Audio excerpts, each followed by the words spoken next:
Hi there, students. Okay, you see this. This is garlic. Garlic, yeah, you know garlic to eat. But notice the word garlic is uncountable. Now, in English, we have a series of collocations, or partitives they call it, to make these make these uncountable nouns countable. So, both of these are garlic, but this is a bulb of garlic, and this is a clove of garlic. It's one of the individual pieces, okay? So, a bulb of garlic. The bulb is our partitive. It makes it into something countable. So I used one bulb of garlic, a bulb of garlic. I used 3 cloves of garlic, okay? And that's the idea of these partitives, okay? There are lots and lots of these, and if you saw the other video, there was a quiz asking about what are the partitives that go with certain words, and now I'm going to go through the answers with you.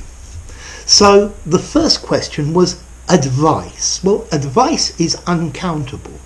I know in many languages advice is countable, but in English a piece of advice, a piece of advice. Okay, anger. Anger again is uncountable, but a person has a fit of anger. Okay, so a fit of anger. Number 3, bacon. Okay, we could say a slice of bacon, but the word we're really looking for is a rasher of bacon. Okay, one slice of bacon is a rasher of bacon. I guess you could also have a side of bacon, which is a whole big long piece. Bother. Bother means problems or difficulties, and you can get into a spot of bother. Okay, so I got into a spot of bother the other day. I had a problem. Bread. Okay, yeah, bread, but again uncountable. You have a slice of bread or a loaf of bread. And what about butter? Butter was number 6. So we could have a pat of butter, to pat, or a knob of butter. A door handle is a knob. So a pat of butter or a knob of butter. Chocolate.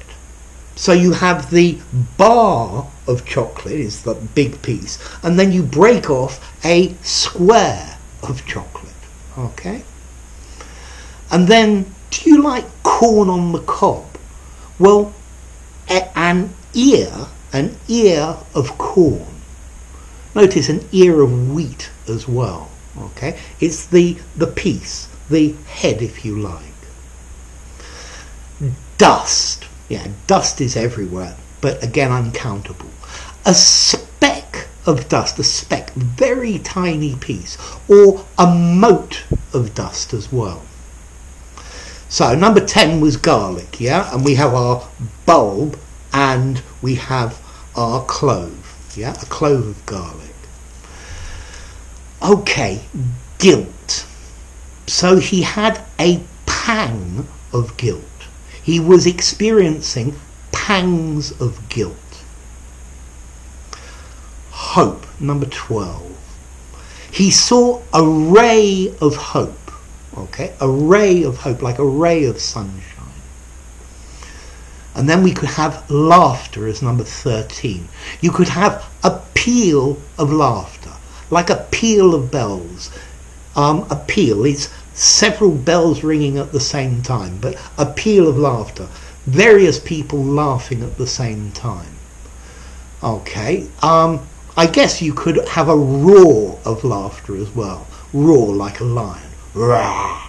So he let out a roar of laughter.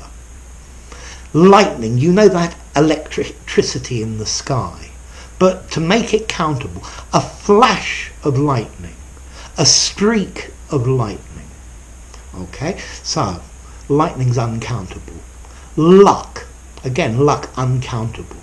Normally we say a stroke, a hit, but a stroke of luck. So I had a spot of bother, but I solved it with a stroke of luck. Paint, if you paint something, you cover it in paint, you give it a coat of paint.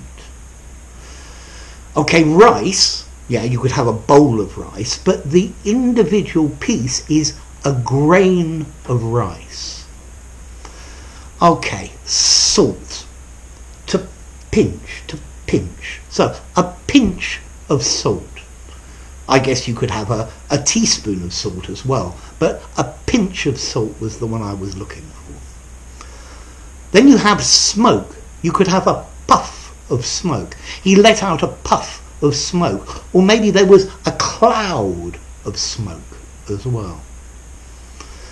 When you wash, you need soap, and you either use a cake of soap, cake as in to eat, or a bar of soap. Number 21 was sugar. So you either have a lump of sugar, a lump is a piece, or a loaf of sugar. A loaf of sugar is normally one of these cubic pieces, yeah? A loaf of sugar. Sugarloaf Mountain. Sunshine was number 22. So there was a ray of sunshine. I'd love a ray of sunshine on this dark and gloomy day. Thunder. Thunder is the noise that accompanies lightning, but we can't say a thunder. A clap of thunder. Okay, wood. You could have a block of wood, or a plank is a long flat piece of wood. A plank of wood. And finally, the last one is wool.